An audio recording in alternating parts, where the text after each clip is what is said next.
Hey, welcome to our Sunday afternoon study out of the book of Hebrews. We've been taking examples of faith from the book of Hebrews and talking about comparing how those individuals behaved and examining ourselves up against that backdrop. My assignment today comes from Hebrews chapter 11 and verse 28.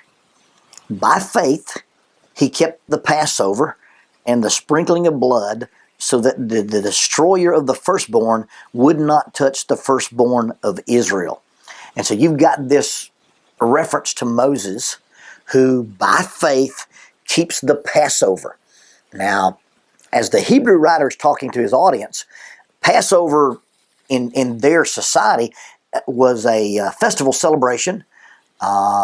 People would come, it was a pilgrimage celebration. They would come to Jerusalem, and during that time, you had two events. You had the actual Passover, which was a meal taken at twilight or after twilight. And then after Passover, the 14th day of the month, Nisan, or the 14th day of the month, Abib, that month has different names. And the very next day, the 15th day, would be a week-long celebration called the Feast of Unleavened Bread. By the time you get to the New Testament, those two festivals are considered the same. So you'll hear Passover, Passover Feast, Feast of Unleavened Bread, and they're almost always talking about the same thing. When the Hebrew writer is talking about it, he's talking about the original Passover. And he makes this simple statement, that by faith, Moses kept the Passover by sprinkling blood so the destroyer would not touch the firstborn of Israel. And sometimes we read things like that and we read over them. Think about what is going on in Israel. You've had a series of events. The children of Israel have been witness to and seen the devastation of 9 different plagues happening. They've seen all the water in Egypt turn to blood. They've seen the land invaded with frogs and flies and lice. They've seen lightning storms and hailstorms. They've seen boils appear on everything alive. And so while they've been watching God interact with Pharaoh, they've been witness to these calamities and these catastrophes. I read something the other day, and it made my blood boil, about sheltering our children and the impact that the COVID-19 virus has on our kids. We're doing a disservice to our children by sheltering them. Our children need to understand that life is not fair, that sometimes life is tough. These people did not send their kids to the closet when they talked about Passover. These kids didn't send the kids in one room and the adults in the other. When they got ready to do Passover, the parents and the children understood that God is going to do something in Egypt. And now what God has done in Egypt has already been devastating. They've turned water to blood, the cattle have died, you've seen hailstorms, the land has been invaded by frogs and flies and lice. And now this last one's coming up. And they're going to eat a meal. They're going to bake bread with no leaven so that they can bake it quickly, don't have to wait on it to rise. The dads are going to have their staff in their hand. They're going to tuck their robes into their belts, and they're going to eat a meal standing up, because when the events of Passover take place, they're going to leave Egypt, and they're going to leave Egypt in a hurry. They're going to be asked to leave by the Pharaoh. Here's the discussion that Moses has with Pharaoh. Exodus chapter 11, verse 4. So Moses said, "This is what the Lord says, about midnight I will go throughout Egypt. Every firstborn son in Egypt will die.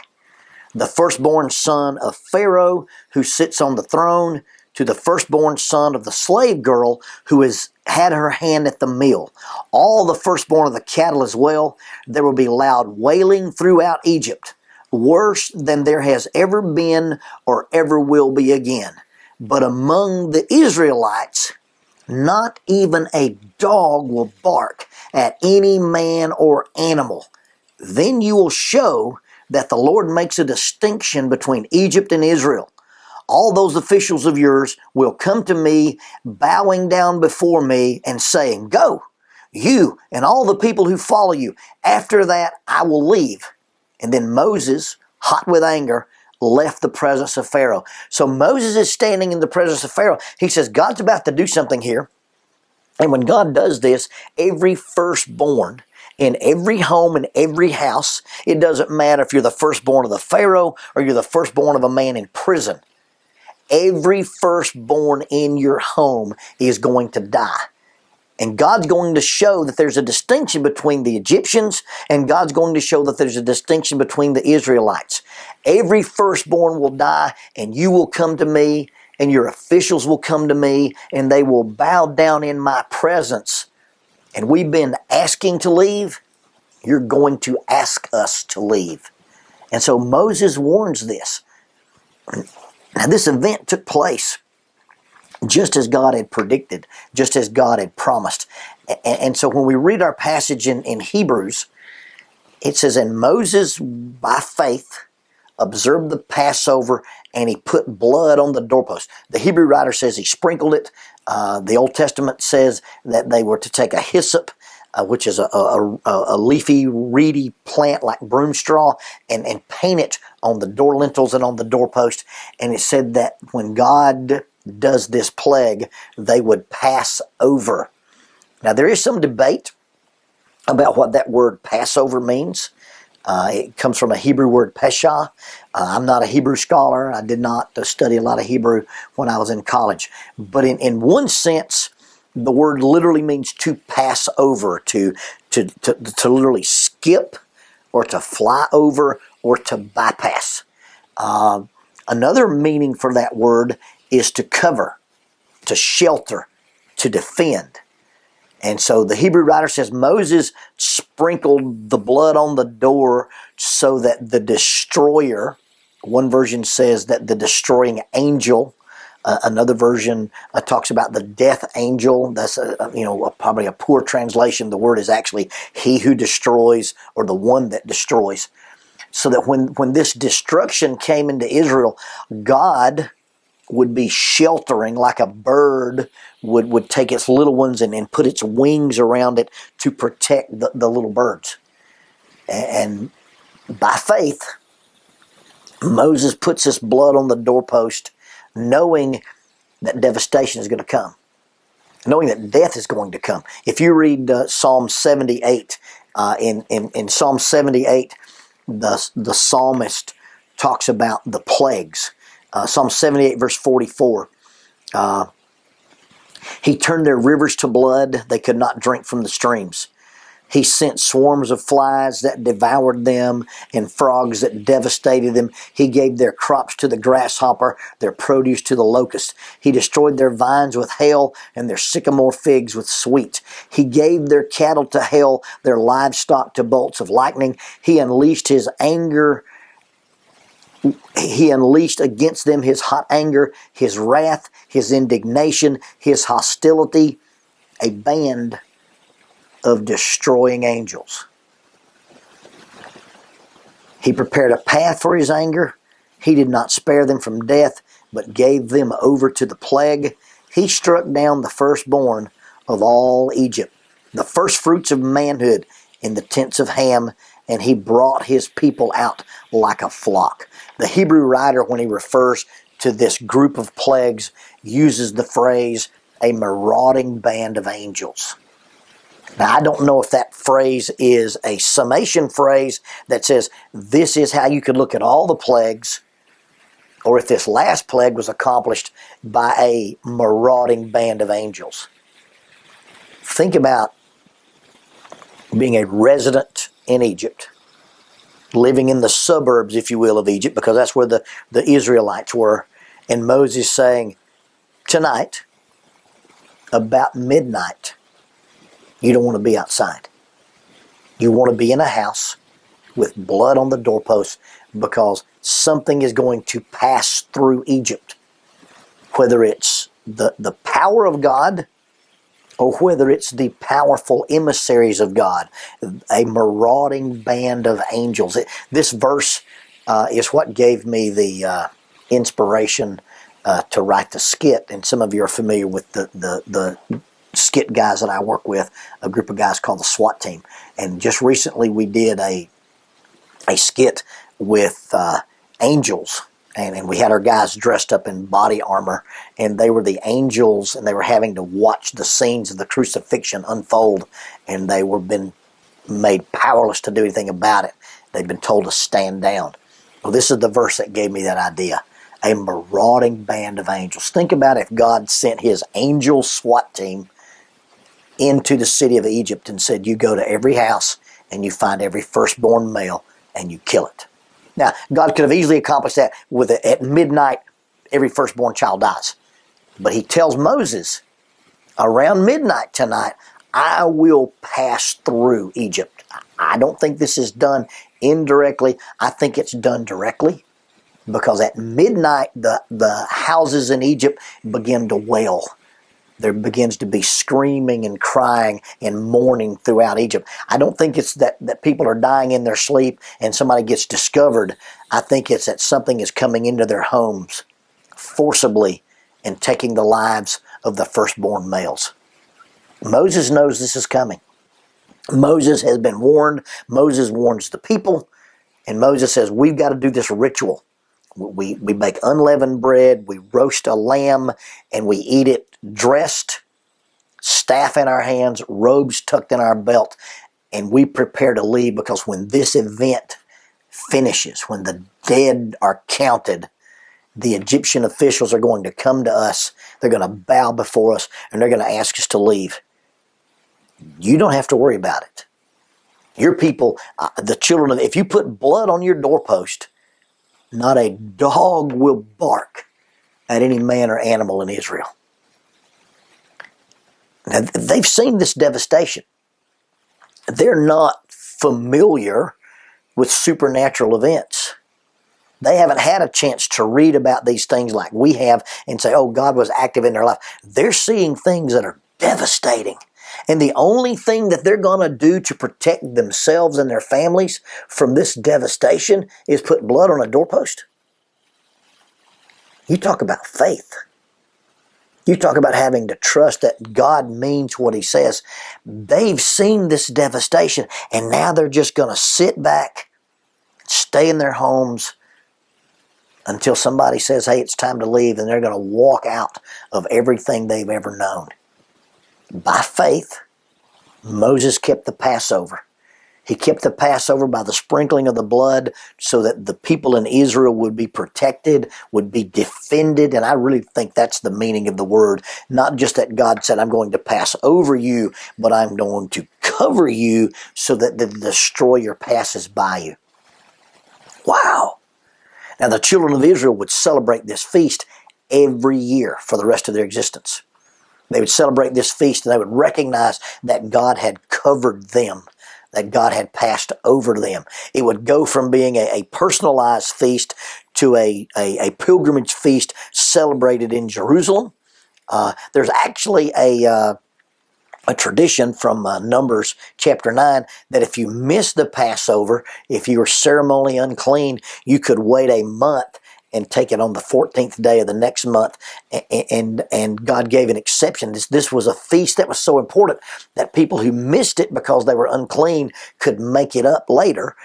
You even get to 2 Chronicles 30, and Hezekiah and his administration kind of arbitrarily say, well, we could do the Passover, but we could wait a month so we can get the word. And they actually celebrate the Passover late.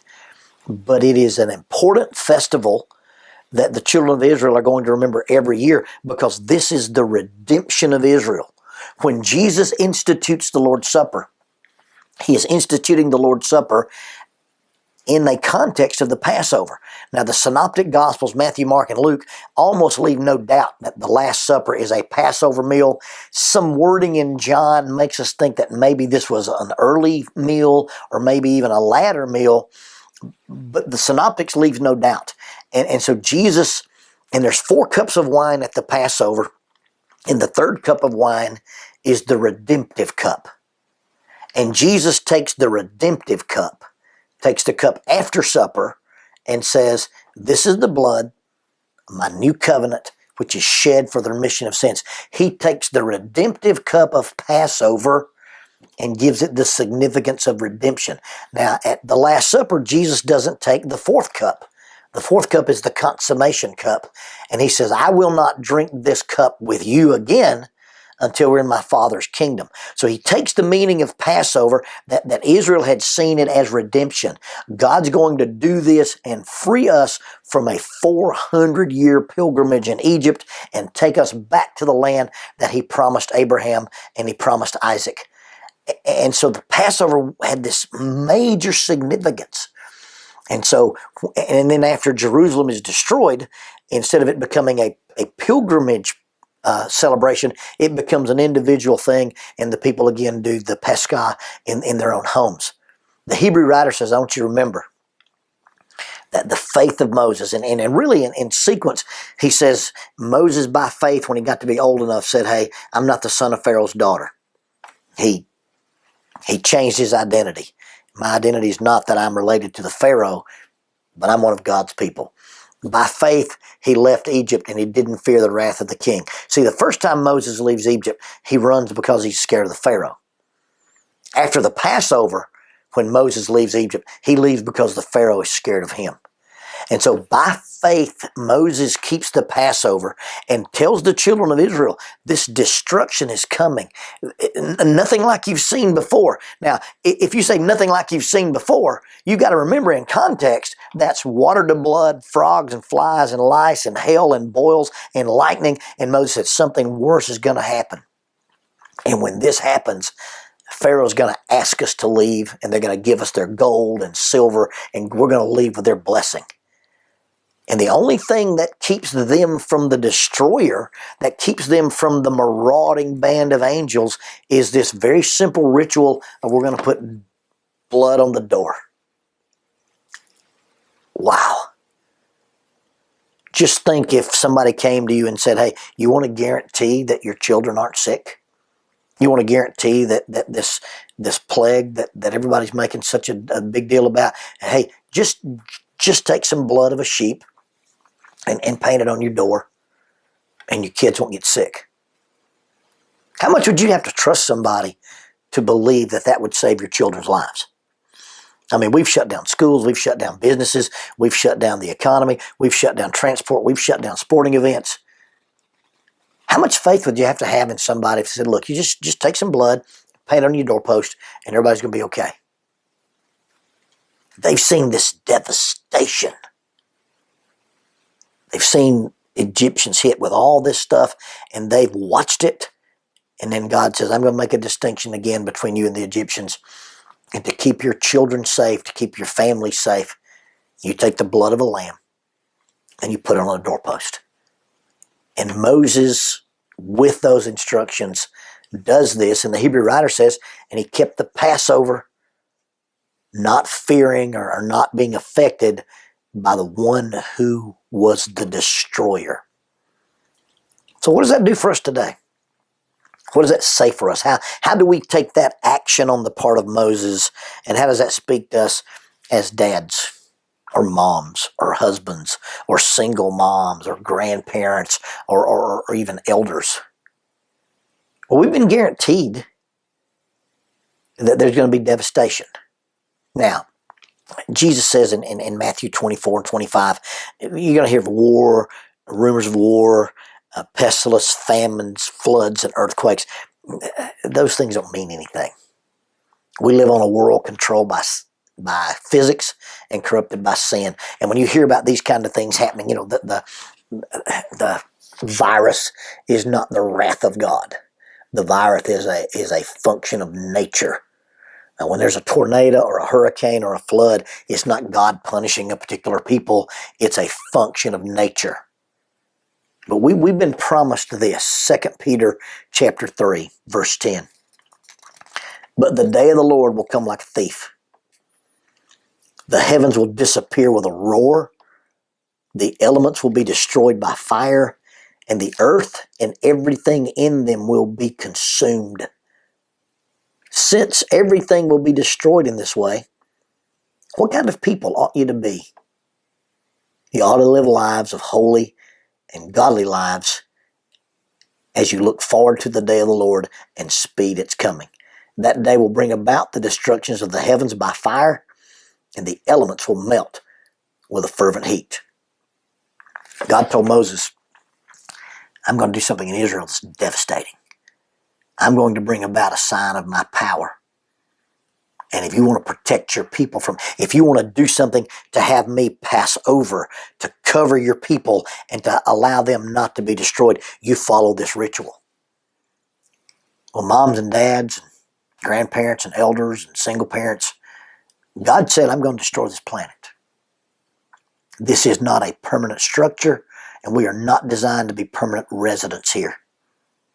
And knowing that these things will be, what kind of people, what kind of preparation should you do?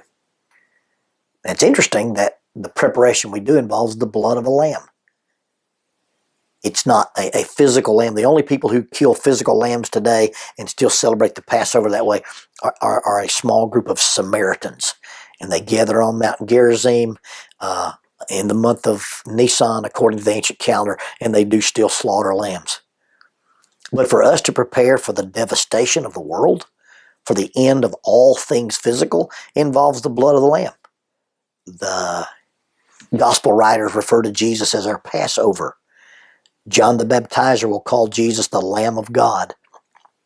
And for us to prepare our children and to prepare our families and to prepare our homes to be, if you will, covered by God when He visits wrath upon the people and upon the sin of the people in the last day and the judgment day, for our families to be safe, we've got to essentially do what Moses did and make sure that our homes and our families are covered by the blood of the Lamb.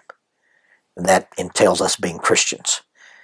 Jesus died, His blood was shed on the cross, and that shedding of blood gave us access through the veil into the presence of God, to the Father, and obedience to the gospel and baptism into the death, burial, and resurrection of Christ accesses us to the blood of the true Passover lamb and allows us to protect our families, to cover our families, and to have the wrath of God pass over us. And if we're going to be like Moses, we've got to be people of faith. We've got to be willing to obey God.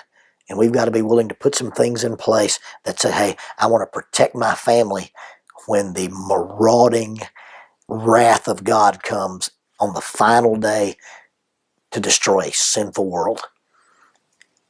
And although the world is sinful and populated by sinners, if we access the blood of the Lamb and it's not sprinkled on the door, but it's accessed by our hearts and our souls through baptism, then our families will be protected the same way Israel was protected.